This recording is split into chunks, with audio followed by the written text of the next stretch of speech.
Kim, you said you were going to give me a new, like an order for where you wanted to.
Happy Friday, Fire Fam. Love to see you in the house. Welcome, everybody, to the Friday edition of Burn It Down with Kim Brown. This is the safe space where we set oppression ablaze because we know and firmly are committed in our beliefs that something else better is possible. New systems can be built, and it doesn't have to be built upon the backs of black and brown folks and upon women and upon LGBTQ folks and upon disabled people. Everybody can live their best lives, not just the rich and entitled few. I'm so excited to see you all. Y'all's very specific smiling faces in the place to be. Who we got in here checking in early? What's up, Dr. Claus 77? Of course, Valley Girls is up in with me. There go my girl Courtney, the SLP. Come true, baby. Esther is in here. Afraid Not is in here. Anna Hart, no relation to Kevin, is up in this joint also. Shout out to Anna Hart. We love to see you up in here. Listen, guys, I'm so excited that you all come through. 40J Blaze, thank you. Chuck Diesel, my bruv, is here. David Silberg, my bruv, is here. Schultze 100, my bruv, is here. I'm glad that you guys are all present because we have a wonderful, wonderful show in store for you all today. Now, listen, I am so appreciative that you guys humor me and allow me to bring the stories of DC, Maryland, and Virginia to you all, even though I know everyone's coming to us from lots of different places around the country. But to me, all news is local, okay? And what's happening in Baltimore is likely happening in Ohio, in California, in Oregon, in New York. Just different variations of, let's say, similar stories, right? And, as we enter this news week with the news that Supreme Court Justice Stephen Breyer intends to retire, and y'all's boy, Joe Biden, said that he is going to adhere to a campaign promise to nominate a black woman to the Supreme Court. Guys, I hope, and don't get me wrong, representation is important, but if the politics are some shit. You can go on and keep your representation. Okay, you might as well throw a radical ass white person up in there if you're gonna let a coon ass black person sit up in that exact same chair. I mean, that's just my take on the situation. Black don't always mean my sisterin or my brethren. Skin folk ain't always your kinfolk. And we have a lot of those black elected officials across the country and here in Maryland, specifically in Baltimore, there is one who is a black woman. Her name is Marilyn Mosby. We've spoken about Marilyn Mosby on this program before. She is a state's attorney for the city of Baltimore. Well, about 2 weeks ago, Marilyn Mosby was indicted on federal charges. And there has been a lot of conversation about whether or not Marilyn Mosby should be charged with the things she's been charged on the scale of things. We're going to get into her charges in a moment, but on the scale of things, her charges are relatively minor. And on the other hand, about that, like again, there's a lot of discussion in Baltimore because there has been a pattern of black women elected officials who have been charged with minor crimes, but ultimately has ended their political careers. And whether or not these black women are specifically being targeted, or are these people trying to play games like their white friends that they clearly cannot play. Well, guys, I'm so excited to have this conversation with two very informed and passionate women coming from Baltimore who talk very vigorously about these things and are very much touched by some of the issues pertaining to Marilyn Mosby's office and her position and the way she wields her position as a part of the criminal justice system. I liken it to a big game hunter going over to Africa, right? He going over to Africa to go poach elephants. Well, turns out the elephant came and poached and stomped his ass out. Okay. And that's what some people are likening this indictment of Marilyn Mosby to. Like, it's her job to hunt black people and put them in the system. But this time the system came and bit her ass. Gang, Fire Fam, join me in welcoming to the program friends of the show. Let's call them that. I call Lisa Snowden a friend of the show. Independent journalist based out of Baltimore, who is also, I'm going to call you a media critic as well, Lisa Snowden. I'm going to throw all kinds of titles on you. Check out Lisa Snowden. She recently hosted a special series on WYPR radio. What was the name of that series, Lisa? Was it called Sharing the Mic or Pass the Mic? I apologize for not having Pass the Mic. It's on WYPR. You can check out that episode right now. So Lisa Snowden joins us today from the Baltimore area. And we're also joined today with advocate Kelly Davis. Kelly's been on our show before. Kelly is the wife of Keith Davis Jr., whom is about to be the most prosecuted man in American history, with a number of those prosecutions, if not all of them, Kelly, please correct my details if I get any of this incorrect. All of those prosecutions coming from the office of Marilyn Mosby. So I'm very excited to have you both joining us today to have this conversation that I have not yet seen be had per se. So thank you both for being here. Thank you. Thanks for having me. So I want us to take a look just really quick. Tuna, if you could pop up A2 for me. So, the city of Baltimore has been under majority black leadership or black front facing leadership for a long time. I mean, Baltimore has been electing black mayors for our lifetimes. Would you agree, ladies? 40 years plus.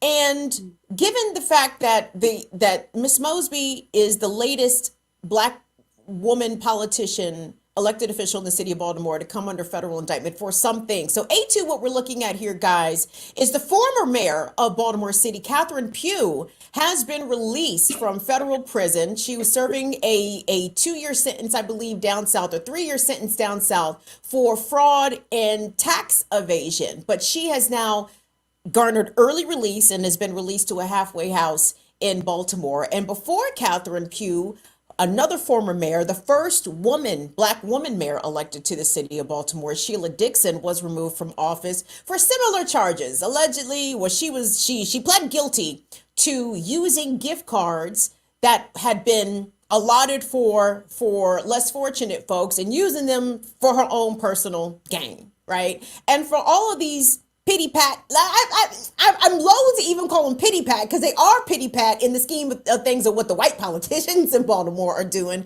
But there's been a lot of criticism regarding Marilyn Mosby's indictment, which, by the way, Lisa, if you would not mind, can you bring us up to speed of what Marilyn Mosby is exactly charged with? It has something to do with withdrawing large sums of money from her retirement accounts and doing so without penalty when she was not supposed to.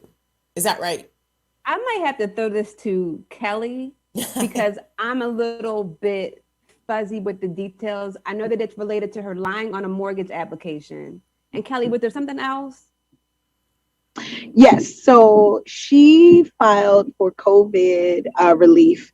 So they're, like Kim said, she had her retirement fund. And, in order to draw your money out of your retirement fund, you have to pay the tax penalty. However, in Mosby's case, there was something that the government gave because the people had hardships during COVID that allowed you to draw your money from your retirement and not pay that penalty. But in order to do that, you had to show that you suffered a hardship. There were 3 to 4 choices. I think one was if you had a reduce in hours, if you had a reduce in salary, or if you had lost furlough. Like you were furloughed or any of those things. Or if you had like a child care hardship. In Mosby's case, she doesn't fit any of those categories, right? Her salary was increased. She's in salaried employee and she's the chief officer of that office. So her hours would never be reduced. As for child care, her children are their age. They don't go to daycare. But Mosby still clicked the box that she actually suffered a hardship. And so she drew the money out of her retirement fund without the tax penalty. And then she used that money that she drew out and she put it on a down payment on 2 vacation homes. And in order to get those vacation homes, she had to draw this loan application. On the loan application, they asked her, 1, would you be living in this property? Would it be your primary residence? And she said yes, which was untrue. These homes were in Florida. And we all know people go and buy property in Florida because the homestead tax and, it's a bunch of breaks. And then the other question they asked her was, did she have any lien or any owed money to the government on any of the other properties that she owned? In fact, her and Nick had a $45,000 tax lien on the home that they reside in here in Baltimore. But Mosby put on the application, no, she did not. So she lied on 2 loan applications by telling them that she didn't have a lien and by saying that she would live in the residence primarily. So she committed perjury on the COVID release to draw out $90,000 from her retirement, and she also was charged with reporting false statements on the loan application. So legally, the loan application is the thing that will get you in the most trouble, because we know that when the bank puts money in your account when you buy a home, that's federal money. The COVID Relief Act, that's a bit greedy and shisty, but overall, it's the lying on the loan application that is absolutely going to get her in the most legal trouble. So I want us to hear from Marilyn Mosby because she did give a press conference when these charges were announced about 12 days ago. So Tunde, if we could take a listen to that. I believe this clip is from WBAL TV. I will be making a brief statement and not taking questions today because my attorney, A. Scott Bolden, will make himself available at a later time. I thought it was important to be seen and heard today for a number of reasons. First of all, I wanted the citizens of Baltimore to know that as your state's attorney, I am wholly committed to the job and working with my esteemed colleagues in the state's attorney's office to carry out the mission of creating a safer, healthier community for everyone in this city. Nothing is more important than that. I also need citizens who I am blessed to serve to know that I am innocent of the charges that have been levied against me, and I intend to fight with every ounce of energy within my being to prove my innocence and to clear my name. I'm so disappointed, but unfortunately not shocked, that my family and I find ourselves in this position. You see, ever since I walked down the steps of the War Memorial on May 1st, 2015, announced charges against 6 police officers in the killing of Freddie Gray, I have had a target on my back, and I get it. As a state's attorney for Baltimore City, I've used my power and my discretion to do things that a lot of people in this country just don't like. I've sought to ensure one standard of justice regardless of race, gender, zip code, or occupation. I've prosecuted several police officers for violating the rights of citizens. I've sought to end the war on drug users and people of color by decriminalizing drug possession and sex work. I've fought for second chances for people serving life sentences. I've exonerated 12 innocent Black men that the justice system wanted to rot in prison for more than 300 years for crimes they didn't commit. I get it. This is not what prosecutors usually do. And many people will forever hate me for it. Woo! I mean, when you talk about performance, lovelies, I mean, my Marilyn got up there and was giving me big Angela Bassett vibes. Lisa, let's talk about some of the claims that she made during that clip and throughout that press conference. First of all, I love how you pointed out at the onset of the press conference when she said she wasn't going to be taking any questions. Like, how do you be an elected official and just come up under federal indictment and say, nope, y'all can't ask me nothing. That's fine. But when she talks about her track record as Baltimore's lead prosecutor, her attempting to quell the war on drug users and saying that part of the reason these charges have come is because she had a target on her back once she attempted to go after the police, the Baltimore police officers who murdered Freddie Gray, which, by the way, she was unsuccessful in that prosecution. Not a single cop went to jail or was even punished, really, for murdering Freddie Gray or even having any part in that. So I want us to be very clear about what Marilyn Mosby's record is, because she is widely lauded as a progressive prosecutor in the nation, right? She's a routine guest on cable news networks asking about her so-called progressive policies. Is Marilyn Mosby a progressive prosecutor, Lisa Snowden? I don't think that that's possible. I think that the system that she works within is too strong for that to ever be possible. What that system will give you is a little bit of wins, so that you feel like, okay, I can take this little crumb that you threw. So, like, did she take some of those officers who Freddie Gray was in their custody that led to the injuries that he eventually succumbed to? She did. Those were sloppy cases that fell apart. I sat in the courtroom. That's just a fact. Sorry.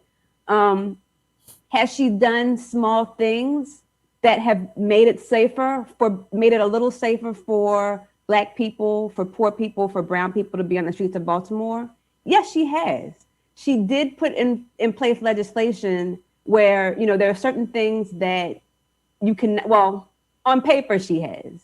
Because on paper, there are certain low-level crimes that now on paper, the police are not supposed to be able to arrest you for. But the problem that I have with this is that, number one, like I said, the system is not going to allow somebody to destroy it.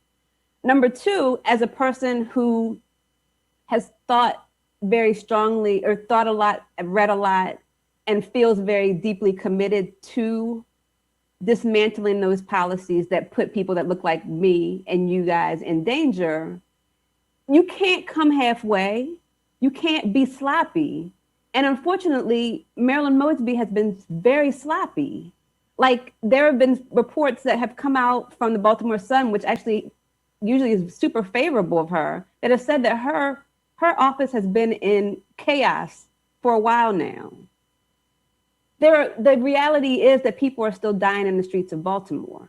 And she hasn't been able to really explain to people how, like, the way that progressive policies are supposed to work is that we have other systems so that people are not going to crime, so that people are given the support that they need so that they don't have to rob and steal and do. Like, there has never been any real push from her or anybody else that I've seen in Baltimore City leadership to followed this all the way through. It's been, let me put something out that sounds great, that is going to snag some headlines, and then basically business as usual. Kelly, the part that I wanted to ask you specifically in Marilyn Mosby's press conference, when she talks about the number of people that she has exonerated from jail, people who were in jail serving unjust terms. And your husband, Keith, has been locked up for, is it 8 years, 9 years now, going on 9? It's 6, going on 6 7. years, going on 7 years, with a number of prosecutions for murder, of which 5 of those, the Marilyn Mosby's office was unable to get a conviction. They were unable to substantiate. And as Lisa mentioned, a couple of those trials were went against the state because Marilyn Mosby's office was sloppy, intentionally or otherwise. What is your take on Marilyn Mosby's record? You have firsthand experience dealing with her office as it has affected your family. So what is your viewpoint on this? I think first of all, and it's such a shame how she constantly throws these things around as if she is, she loves to take credit for everybody else's work, but when it's time for her to, acknowledge that she is not who she claims to be, she never is able to. First of all, Marilyn Mosby has not exonerated or freed any of those men. The Mid-Atlantic Innocence Project has. The only thing that Marilyn Mosby has done and her office has done is neglect to try them again once the Innocence Project has done all of the work to say, hey, these men were falsely accused and wrongfully convicted, and their case needs to be looked at, and they need to be freed. Her job is then to say, okay, based on what you guys have shown me, I'm not going to retry them again. They can go free. That's number one. The reality is that the soundbite Marilyn Mosby and what happens in her office each and every day and everything that has happened in Keith's case, as you can see, for 6 years, I've said that this woman is dishonest. She's a fraud. She's a liar. She's a manipulator. And now the federal government is basically co-signing everything that I said about her. The reality is that what she says and what she does is 2 different things. Even when she speaks about arresting several officers, those officers are the lowest hanging fruit that you can grab. The officers that are doing egregious things like planting weapons and planting drugs and shooting and killing Black men and brown people on the city of Baltimore, they are never charged. Keith has a homicide detective who admitted to holding on to evidence, who lied, who was caught in a lie, who made up an entire person on the stand. He has never been charged. He has never been added to a do not call list. So, when she shoots off her record, it is absolutely untrue, and it is absolutely Googleable. That's probably not even a word, but a very, very just small diligent of a search to verify those claims, you're brought back and you see that they're not what they seem. And I think that that's been her entire record. That's been her entire career in this office. She's the soundbite queen. She's not what she seems. And like you said, I've been in trial with her now. She's tried every case, and I've been in trial with her now 5 times, and I've seen her office and I've seen her prosecutors. And in addition to that, I would ask everybody to go to Baltimore Court Watch to see what she does in bail reviews in real time every day. This woman is just not what she seems to be, and that's just the reality of it. That's just true. Even in Freddie Gray's case, to continue to use this young man's death to catapult herself as a hero is disgusting and disrespectful, because that family never got justice, and that family and those officers never were held accountable. So this woman is just doing what she's always done, and she's lied and manipulated her way through. I appreciate you bringing up Baltimore Court Watch, Kelly. Guys, if you're watching us now on Twitter, I believe the handle is @BeMoreCourtWatch. Court Watch. And these are people who I believe do this voluntarily. They watch the court dockets and they tweet out what is being done with particular defendants. And, a lot of people, I was aghast, especially at the height of the pandemic, which, by the way, everybody, we're still very much in a pandemic, but at the height of the pandemic last year, the amount of low-level offenders that Marilyn Mosby's office was asking to be held without bail, and the number of juvenile offenders her office was asking be held without bail. I'm like, we're in a pandemic. Like, let the people go home for shoplifting. I don't see why anybody should spend any nights in jail for this. So her rhetoric absolutely was not matching the work and the deeds of her office. But I want us to hear, Tunde, if you could, I don't know which one it is, but it's going to be Marilyn Mosby's attorney, H. Scott Bolden. H. Scott Bolden, I know some of y'all in here watch Roland Martin. Y'all love Rolly. I know y'all do. So you have seen A. Scott Bolden on Roland Martin's show before. And, you know, Marilyn Mosby, she really represents that, I can't say the black establishment, although an argument could be made. She does represent the black establishment since both of her parents are police. And here she is, a whole prosecutor. But that black bourgeoisie, that class solidarity from the Bushy Negroes never ceases to amaze me. No matter how trash the person is, so long as they are a lawyer or a doctor or an esteemed person with a lot of social clout, the black bourgeoisie will cape for that person. So I want us to take a listen to A. Scott Bolden's press conference, because as you heard from that first clip, Marilyn Mosby says she was not taking questions. So her attorney did some talking, and this clip is actually from from Fox 45's Mackenzie Frost, which, by the way, WBFF Fox 45, the Sinclair station in Baltimore, absolutely does have an axe to grind against Marilyn Mosby. So they routinely love to agitate her and will do so unprompted. But this is an interview, or at least a press conference, with Marilyn Mosby's attorney, A. Scott Bolden. Let's take a look at that, Tunde, please.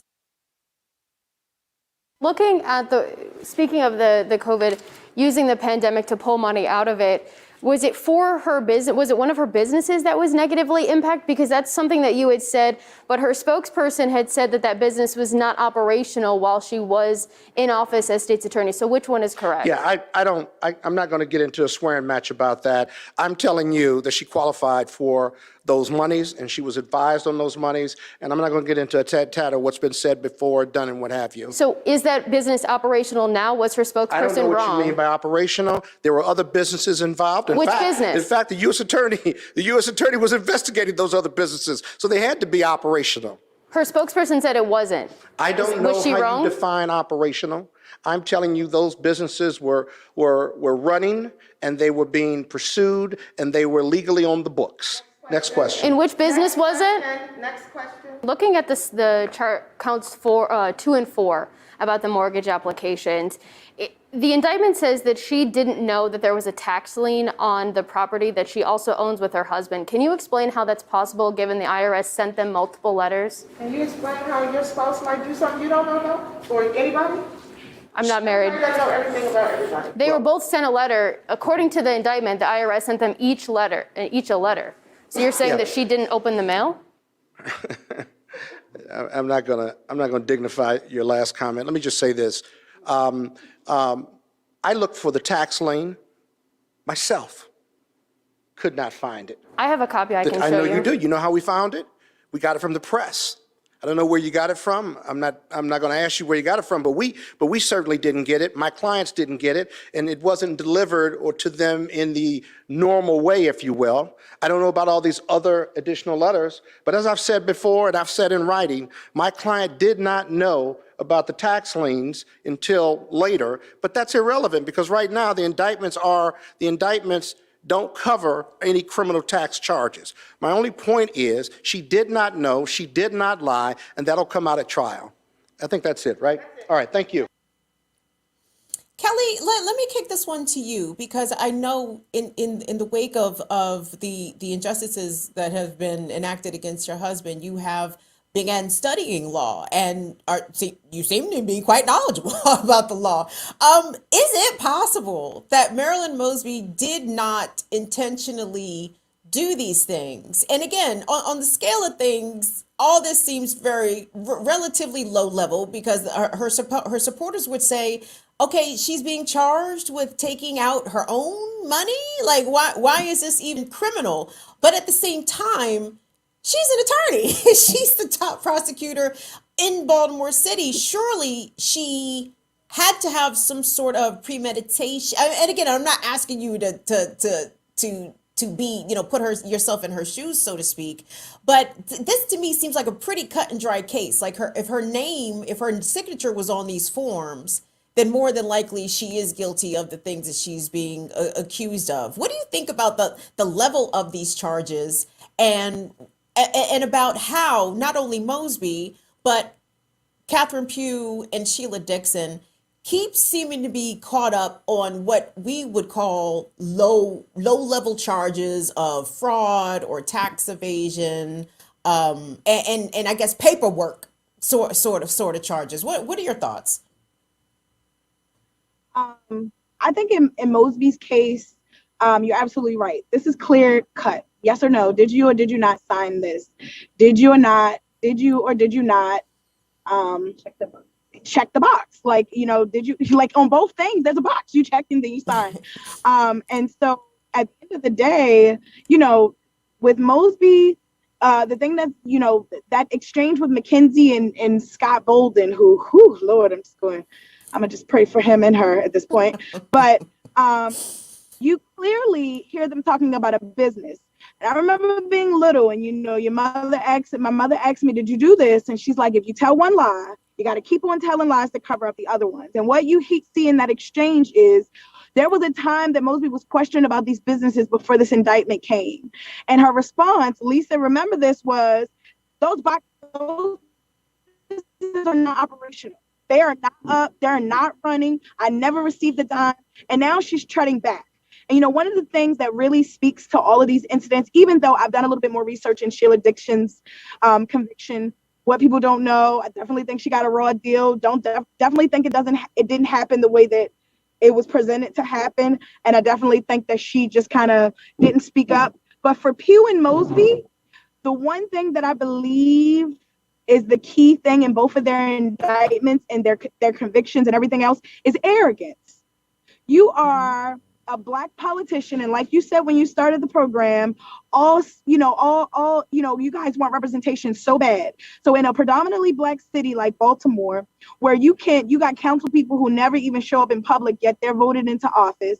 People vote on name recognition. All you have to do is give them something free and to pop up and show your face a couple of times, and then you're loved, or all you have to do is charge a couple of officers, botch the investigation, drop it. You're then a hero. It's like the bare minimum. And because they keep the constituents at a need-to-know basis, they take on this arrogance of, I'm me. I'm the hero. What can you do to me? So that makes them make these dumb decisions. And that's what made Pugh be greedy and think that she could get away with it. And like you said, the same way that all of the white men that helped Pugh, because she could not pull off this book heist by herself, they were not held accountable, but she was. So like you said, y'all trying to play the same games of everybody else, and you don't have the right complexion for the protection. And the other thing with Mosby is, the other thing that people don't know, before Mosby was state's attorney, she was a fraud investigator for State Farm. So she knew better. But the constant trend with Marilyn Mosby, you pick your poison. It's either she's incompetent or she's corrupt. No matter what poison you pick, they both will kill. So the reality is that, there's arrogance. You thought you could do it. You thought you could get away with it because you were able to bamboozle a whole city into believing you were a hero. For Pugh, it was the same thing. You were able to bamboozle a whole city into believing that you were the change that they needed. And that arrogance didn't work for the federal government. It's just something that, we need to do better as constituents, because if we do better and we realize that we can have representation and we can have Black elected officials who are both look like us, successful and ethical, and if we hold them their feet to the fire and we hold them to a higher account, they will know that they need to do better. So I really think that the arrogance is the key within Catherine Pugh and Mosby. I think with Dixon, I think it's absolutely the opposite. She could have said a lot more about what was going on in her case based on the court records and stuff that I've read, and she just didn't, because she thought it was for the betterment of the city. So she just took her charge and went on about her business. But I think that if she would have spoken up, people would have understood about her prosecution a little bit more, because it was not the way that it was reported. But she's a Black woman, and that's one thing that they don't have. They have whole balls for. They will end you. So that's more reason why you make sure your shit is tight. Exactly. Tunde, if you could pop up A4, Lisa, did you got something to say at the end of what Kelly just said? Sorry. I mean, every time Kelly talks, I'm just like, Yes. It's like, yes. But like, just there's so many things I could extrapolate on, but Kelly already did a great job. But I'm just like, Kim, you and I know we work in journalism. Journalism is a white-dominated, racist industry. So the thing that I know, and I know that you know, or else you wouldn't have a job right now, is that you have to be precise and perfect. Let somebody get the whiff of you plagiarizing. Let somebody get the whiff of me like doing something. I'm done. And I think that like Black people know this. When you're operating on these levels, you know this. And the Mosbys make a combined total of what, like $500,000 a year? They had enough money to protect themselves and have people around them making sure that they could do whatever they wanted to do financially. This is America. Like, this is the land of scamming. There's probably a way they could have done it, and they chose not to do it, which comes back to Kelly's point, which is the arrogance. So I wanted to get both of y'all's take on this. If you could pop up A4. So the support that Marilyn Mosby, and by extension the Mosbys, because by the way, for our viewers who don't know, Marilyn Mosby's husband is the president of the Baltimore City Council. His name is Nick Mosby, and I'm sure you guys are thinking, how in the world can the state's attorney be married to a sitting city council person? Isn't that a conflict of interest? Of course it is, but Baltimore operates on different levels. Okay, Baltimore is doing something completely different out here. So Marilyn Mosby has a lot of support in the city, right? And she has the support of seemingly the Black clergy in Baltimore. She made an appearance at the Empowerment Temple, which is a very well-known and, influential church here in the city. I believe another one of the big church's pastors is getting behind her, and she is encouraging people to donate. Fire fam, y'all gonna love this. The Mosbys are encouraging people to donate to their legal fund, which Lisa and Kelly, I mean, perhaps other sitting elected officials have had legal funds that they want people to donate to. I can't recall of any, and I thought it was wildly inappropriate sounding at minimum for her to have a legal fund and be encouraging people to donate to this legal fund. But there's that, and she is getting donations. But a lot of people are rallying behind her because of this notion of identity politics, that, hey, here is another smart, tough Black woman who has been elected to a position of power in this city. And here come the man coming after our Black women again. And, and I don't think y'all would disagree with me, but speak up if you do. Like, I think that both things can be true. I believe that Marilyn Mosby is being targeted because she is a Black woman, but I also believe Marilyn Mosby is not doing the best job that she can with her office for the city and for the people of Baltimore. Lisa, talk to me about how you're seeing identity politics be weaponized against Mosby critics, especially in the wake of this federal indictment. Like, why are you trying to bring a sister down? Yeah, I saw somebody even compare her to Harriet Tubman. Stop. Which is just like, poor Harriet. Like, her name gets thrown out there so much, and she just trying to rest somewhere. But like, I mean, that's really, I'm not really doing a lot of reporting right now. I'm working on a project, but like, the thing that I really want to use the rest of my career for is really helping to use the ability that I have in storytelling to let Black people know that we can dream bigger. We can dream bigger. Like the thing that's so heartbreaking about even that comparison is that Harriet Tubman freed people. She put her body on the line to free people. And Marilyn Mosby locks up people. That's her job. Her job is to lock people up. The people that are advocating for her, she would lock them up and never think twice about them because that's her job. And they are statistics for when she wants to run for re-election and can say, look, I got these criminals off the street. Nobody ever talks about what happens after that. Nobody ever talks about, if we're getting all these criminals off the street, why does crime continue?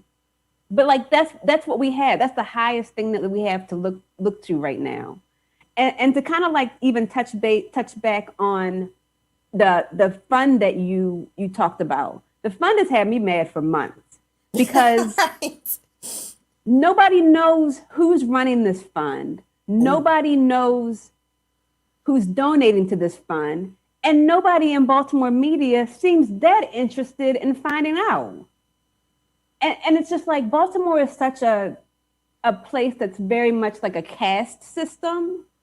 And a lot of the ways that Marilyn and Nick are allowed to do the things that they do is not because they're like these revered, even like in a lot of ways, yeah, there are people that love her because they see a Black woman. But a lot of the things, the way that people give them their power is because the city is very transactional. So like the Baltimore City Council can't call for her to step down because her husband is their boss. Or if you do want to say like, hey, maybe I can get, you know, my block, I can get like a street light put up that I've been trying to get for like freaking 20 years. Or I can get my cousin out of jail that is in there on some like trumped up charges, and I can make that appeal to them individually. And it's like that. And I think that our media really is part of that caste system. They see them as their equals. So they don't really look at them as people that we need to hold account. Like a lot of times when I am calling people out, they go to my DMs and they're like, well, let's talk, because they think that I'm also like that. Like I can be, as a journalist, maybe I'm like a white collar, you know, I'm not like one of these regular working people. We can just go somewhere and have a talk, and then I can understand their point of view.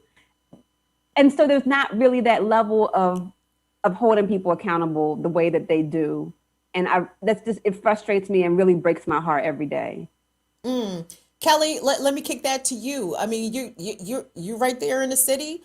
I'm sure you hear people talk all the time about, you know, Marilyn Mosby, and they trying to take her down, and she's a good sister, and she's this, that, and the third. I mean, what does stuff like that sound like to your ears? And am I just making an assumption that people that, you know, you may converse with or be, you know, in community with are in support of Marilyn Mosby? What's your take? What people that you talk to about this, do they think that she's going to go down, and do they think that it is a case of a Black woman being targeted by the system because of what Mosby said? She tried to go after cops. I think that there's a mix. I think that the reality is that, you know, a few years ago, Mosby was the shining bright star within the Democratic Party, and she was America's sweetheart, and her and Nick were the power couple and the it people to be. And then I think that the circumstances and the conditions in the city started to get worse. And I think that, you know, and I'm pretty humble, but I do think that, you know, I think that I had a lot to do with waking people up a bit, because like she said, it's a miseducation. You know, the people in Baltimore don't know, you know, when you explain to them, like, you know, she's a cop, right? They're like, what? She's a cop? Yes. She locks you up. She throws you in jail. Like, she's a cop. Like, she doesn't need you, you know, your help. But there is a mix. There are a mix of people who, yes, they support her because they are in the chokeholds of identity politics that is wearing our people down. Like, but there's also a group of people who also feel like you are not very state's attorney like. You're not, you know, the older Black women are, because she flipped someone the bird, you know, they're like, that's distasteful. I don't like that. A lot of other people don't like it that the husband and the wife are in these power positions. Her behavior as of late, her arrogance has gotten really, you know, she's a narcissist. So, you know, they kind of unravel and unpeel at some points. So, you know, there is a mix in Baltimore. There are a lot of people who support her, but there are also a lot of people who are ready for her to go. And I think that for the legal defense fund, baby, heroes are remembered, but scammers never die. And this is just another part of the scam. And I just think that people don't understand. But I have been able, excuse me, and Lisa can tell you this, one of my things a little while back was get on the ground in the street and talk to people. And when you talk to them and when you connect the dots that Baltimore's elected officials don't want them to connect, a light bulb goes off. And they're like, well, she's not what she seems. So I think that there's a mix of people, and a lot of it is just a miseducation, and that's what they do to us. They keep us on a need-to-know basis, and they talk to us when it's time to run for election and when things like this happen. But I definitely think that people are starting to see, even the legal defense fund, when you tell them like this is morally and ethically wrong, they make $400,000 a year. Why would you ever give them money? And they're like, what? They make that much? People just don't know. So I think that we have the duty to educate. Once we do that, we'll break that stronghold of identity politics.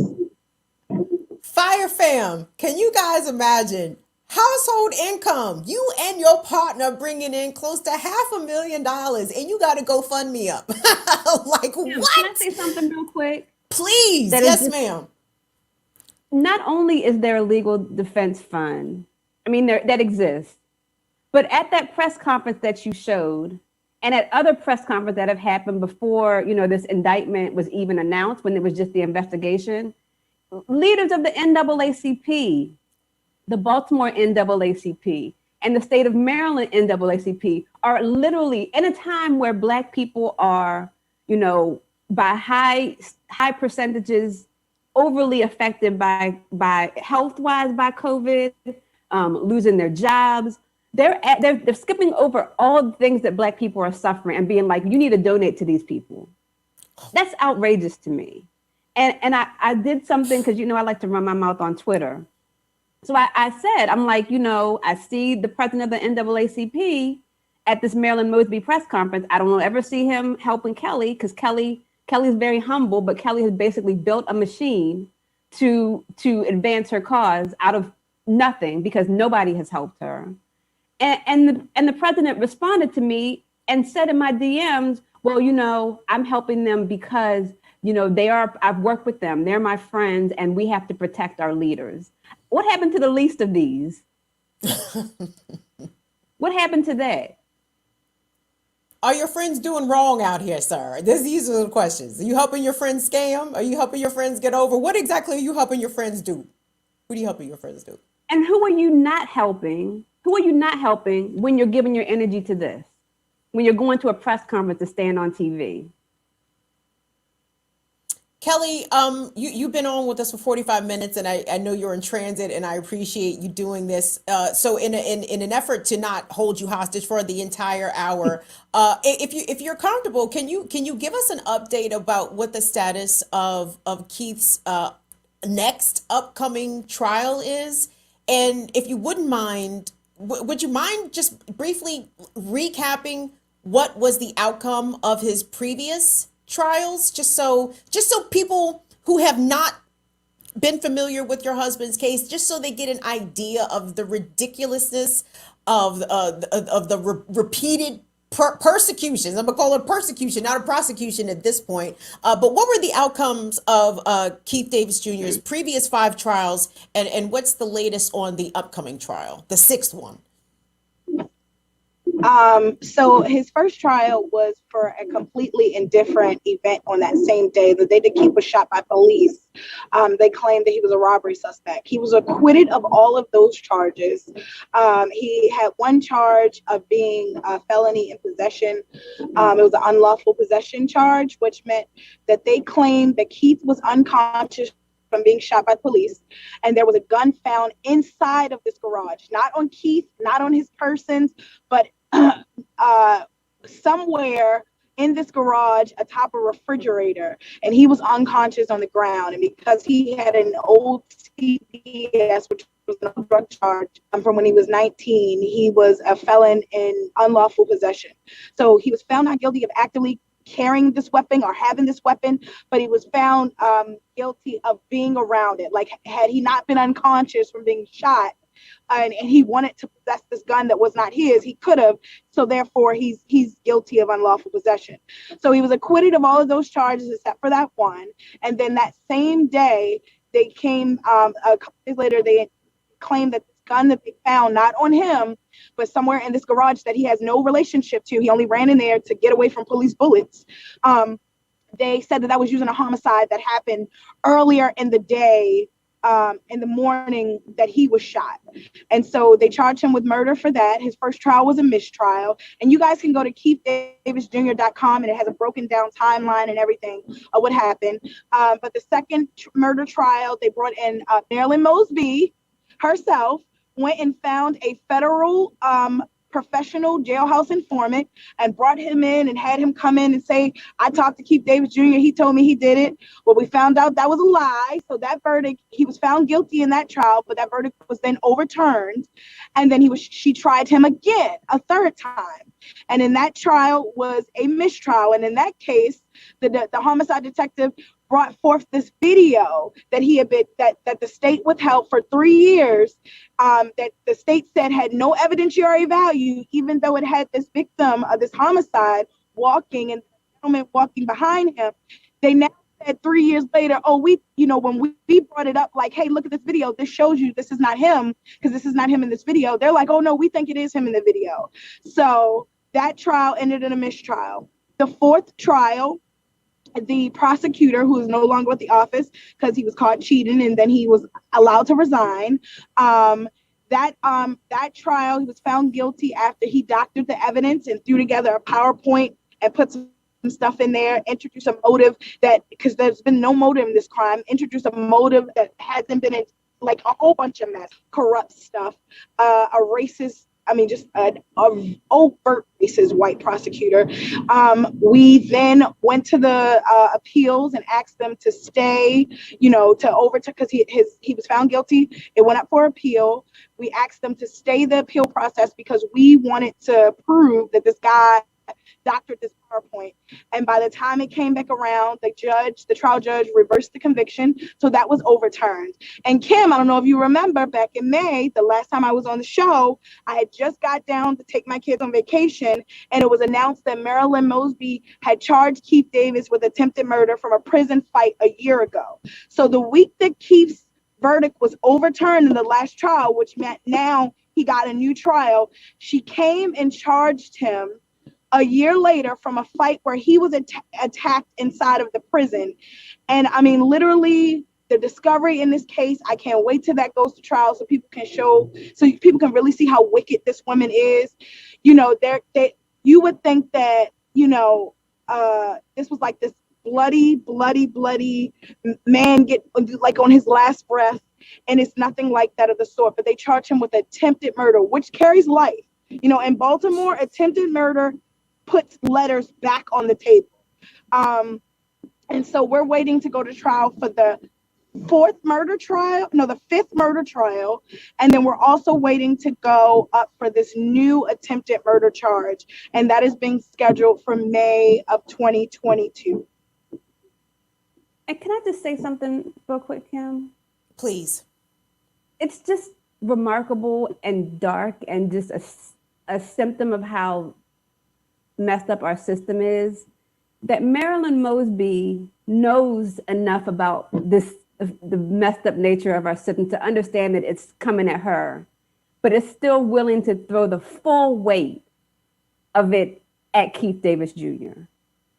Like, we know that once you get in that system, it's so easy to just keep throwing it in, keep stealing people's lives. It only takes one thing to get you in there, and they can just keep on running out the clock. The reason why, we haven't really talked about it a lot, but there are lots of reasons to believe that Marilyn's pursuit of this case is personal. We talked a little bit about her giving somebody the middle finger when they asked her to free Keith, because Kelly wasn't supposed to do what she's doing right now. Kelly wasn't supposed to be able to build this infrastructure to have people in all parts of the world with the hashtag Free Keith Davis Jr. and have billboards and have, big name activists like DeRay McKesson on her team. She's supposed to be like every other person that doesn't have a lot and just bow to the system and say, you know what, I can't keep paying for these lawyers. I can't keep spending time on court cases. I can't keep, looking over and figuring out. Most people can't do that because they're trying to put food on their table and live from one day to the next. And it's it's crazy to me to think about how dark that is, and how knowing being able to say this is a system that drags me in, and let that same system let somebody else die, and let so many other people die that haven't had the same opportunities as Kelly, or the opportunities that Kelly has created. And those people are not even at the forefront of anybody's mind. Kelly, I mean, the more people hear about how Marilyn Mosby and Baltimore City is going after your husband repeatedly, the more people are inquiring, what can people do to support you and to support Keith in jail?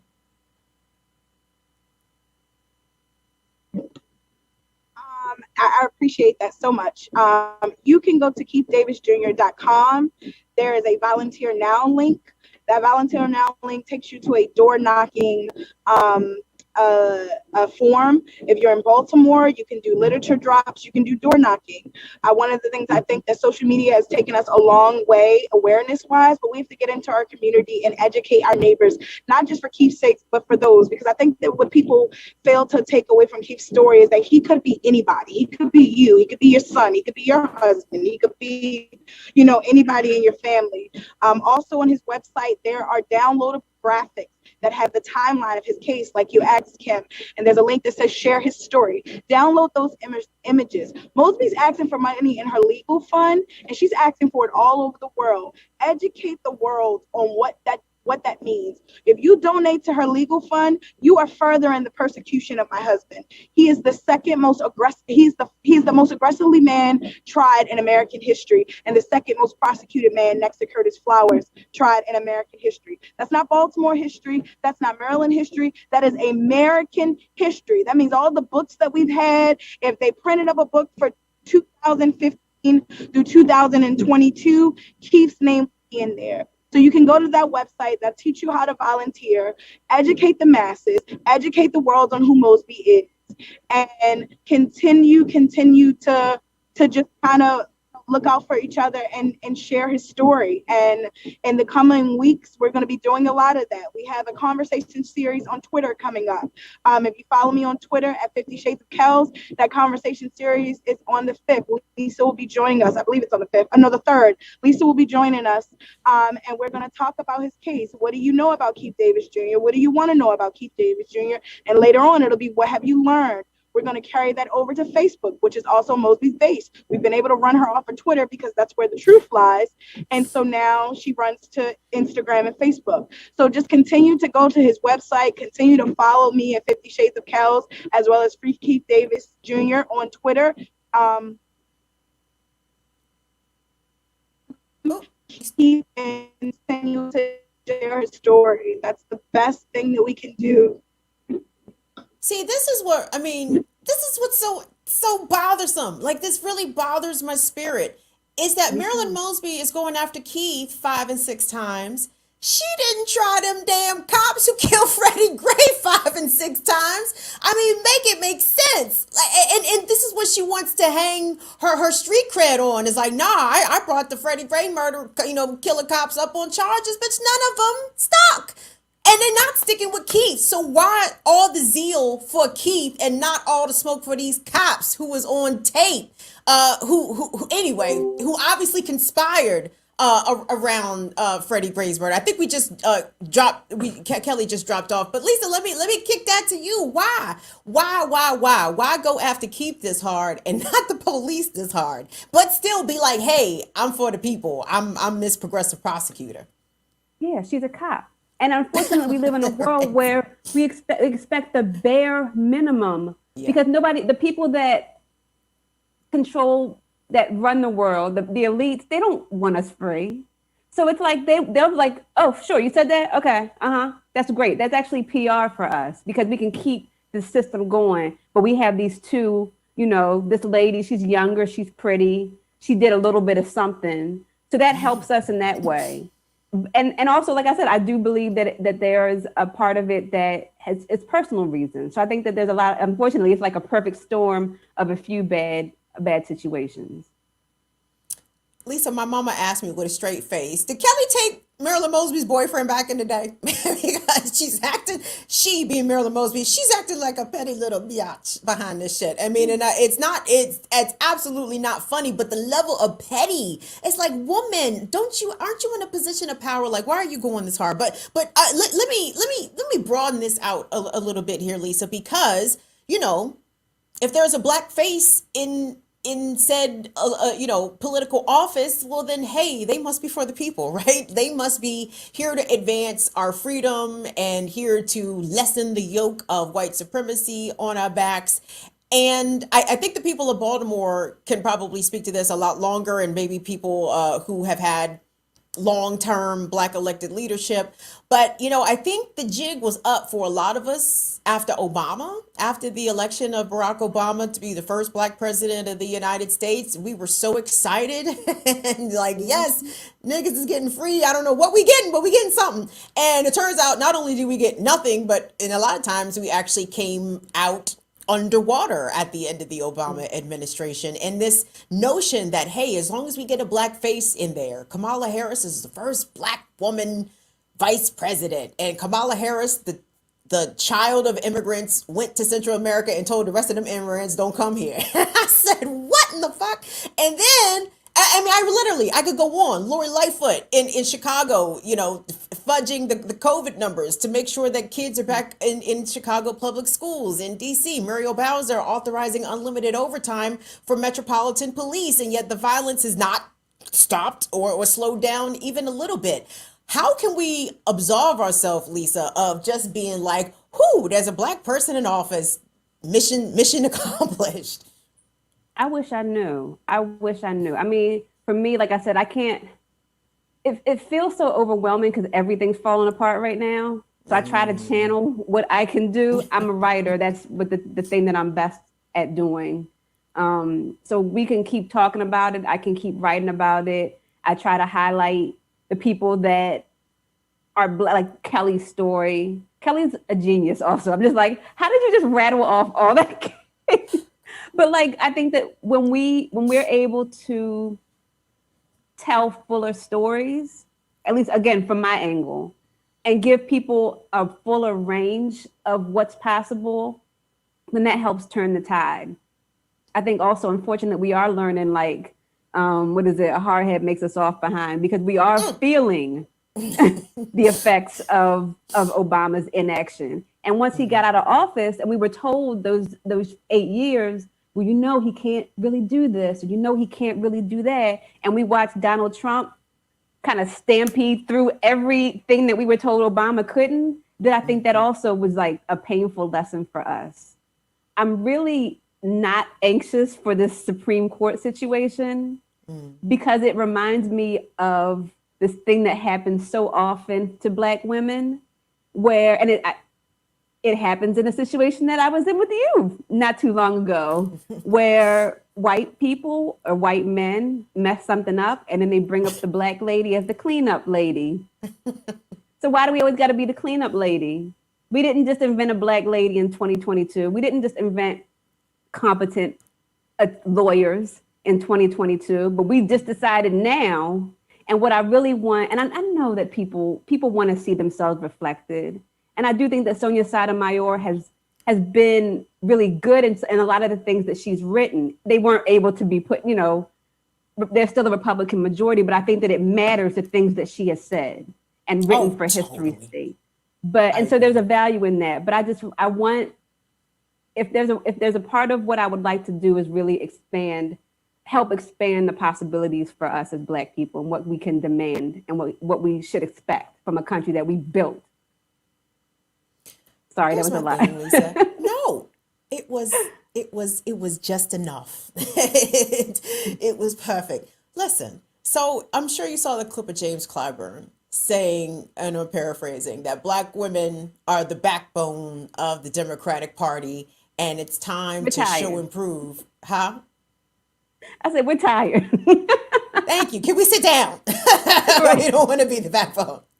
Can we sit down? Can we be the reclining chair? Can we have a seat? But what he said was that it's time for the Democrats to show and prove. And I suppose with this Supreme Court nomination, that's the repayment back to Black women with more representation that doesn't change our material condition at all. Like if Joe Biden was truly serious about helping Black women, he would cancel student loan debt, since that is we are the group most affected by that. We take out the most money to pay for college and in turn get paid the least or next to the least. There's a lot of things Joe Biden could do for Black women, and I assure you, nominating one to the Supreme Court ain't the flex that he think it is, Lisa Snowden. So when this person summarily gets nominated, and it's unclear whether or not they'll be confirmed, there's a lot of variables going on in the Senate that we don't even have to get into. But regardless, do the rest of us have to get in line, or else we are hating on a sister? And are you comfortable hating on a sister? Let me ask you that, because I am. It depends on the sister. But yes. I report on Baltimore City, so I have to be okay with hating on a sister. Unfortunately, Black women are my favorite people on the planet. Totally. But unfortunately, when you have power and you're not using it right, I gotta talk about that. But I'm just like, the thing that I'm really bracing for, and has already begun, is like the misogynoir that we will see. I think there was a story out of Politico that I saw today where somebody wrote the Supreme Court justice that's retiring was an expert in something. Joe Biden has said that he's going to nominate a Black woman. She won't be an expert like he was. It's like, you don't even know. Like, it's already begun. So like, we're going to have to wake up every day and figure out, and they're going to figure out a new way to insult us, because that's the American pastime already. And I'm just like, whatever woman that we have, even if they find one with the purest of intentions, she's going to go through hell, just like Sonia Sotomayor went through hell. And all of us are going to have to watch it. And it's like, it's a very high price to pay for a court where it's still going to be, she will be able to write beautiful reasons for why this awful legislation is being shoved through by Republicans. And so like, looking at that, I just feel tired, like already. I'm pre-tired. Lisa, last question before I let you go, again on Mosby, because Marilyn Mosby's up for re-election. Marilyn Mosby has a Democratic primary coming up in June. And I know perhaps it's been, what, two opponents have declared that they intend to run against her. Yeah. Is the smear or the stain of these federal charges going to be enough for Marilyn Mosby to be defeated in the Democratic primary in June, or do you think she has a good chance of maintaining her office? I feel like things are in such flux right now that it's really hard to call it. Because honestly, she hasn't even officially registered as running. She's doing fundraising, so the assumption is that she is. But I feel like there's so many things that I think have to happen or not happen to figure out who Democrats are going to throw their weight behind. Because I know last time around, they had Elijah Cummings on the radio endorsing her. They had big people. So it'll be interesting to see. And I feel like there's probably a lot of Maryland Democrats like looking every day to figure out what's going to happen. Because if they can do it, I'm sure that they will. Because that's concentrated power that they know what they can expect out of it. Ivan Bates, who's one of her challengers, has already said that if he is elected, he's going to free Keith. So he's different a little bit. That said, you can't be too different because you're still a cop. But I think that right now it's a little bit too early for me to really call what the people of Baltimore are going to do or not do. Okay, that's fair. Listen, I want to thank you for joining me today. I'm always encouraged to see your face, to hear your viewpoints, to know what Lisa Snowden is talking about these days. Please follow her at Lisa McCoy. Now, why she won't change her Twitter handle, I don't know. I can't. I wish I could, but they won't let. There's already a Lisa Snowden squatting on that, so she got to move. But you're verified. If somebody has that at name, then they just have it. Like maybe I could ask them, but right now, yeah. Well, you can follow her anyway at Lisa McCoy on Twitter. McCray. Lisa is Jesus Christ. You would think after 3 years I would have your name right, but That's why I call you Snowden. That's why I'm mad that they think it won't let you change your Twitter handle. McCray. Jeez, me Christmas. At Lisa McCray. McCray. Lisa McCray. Lisa is on the pulse of things happening in Baltimore, especially with politics. She's on top of policing. She's also on top of, I call her media critique, a media critic, because she's astounding at that. So thank you so much, Lisa, for making time to come back on here on the show. We love to have you always. My pleasure. And special thanks to Kelly Davis for making some time. Kelly is a very, very, very busy woman. And like Lisa said, Kelly is a super woman out here. It is remarkable what Kelly has been able to do and to build and to bring attention to her husband's case. Keep Davis Jr. You should check him out. Follow that hashtag all over social media and go to the website, as Kelly said. Listen, I see we got some. Oh my goodness, Ellen, thank you so much. So much for your Cash App. Who else sent us a Cash App? Was it you, Latif? Did I see your name pop up? Some people was running us some bucks during this. It was Latif. Thank you, Latif. Thank you, Black Magic. Thank you, Miss J Free, because I know you ran us some bucks a couple shows ago and I didn't shout you out appropriately. So thank you, darling. Today, I saw somebody drop us 5 and I missed it. Who is it? Tasia! Thank you, Tasia. Thank you guys so much for your continued support of the program.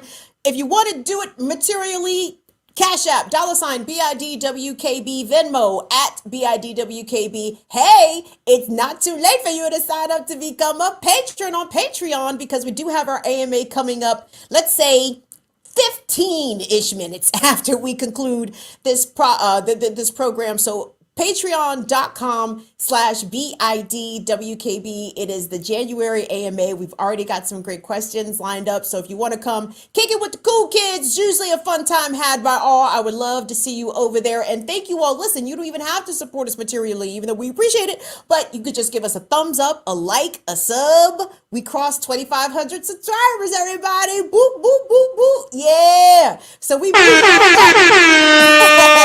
yes, we're moving on up here in these YouTube streets. So listen, Fire Fam, it's all because of you. It's all because of your continued support. You guys come through, you watch, you chat, you comment, you do everything for us.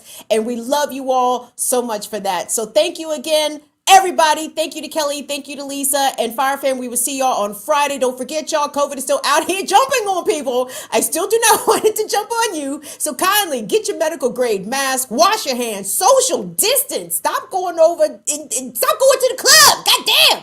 This shit is still out here. Just be careful, okay? So on behalf of me, Tunde, and Molly, thank you all so much. We will see y'all back here on Tuesday. Hey, Look My Nation tonight on BPM. Shout out to the last dope intellectual, Drs. Leila Brown and Dr. CBS. LDI is tonight also. So check all of the sistering out here on YouTube, everywhere. So thank you guys. We love you. See y'all later. Bye-bye.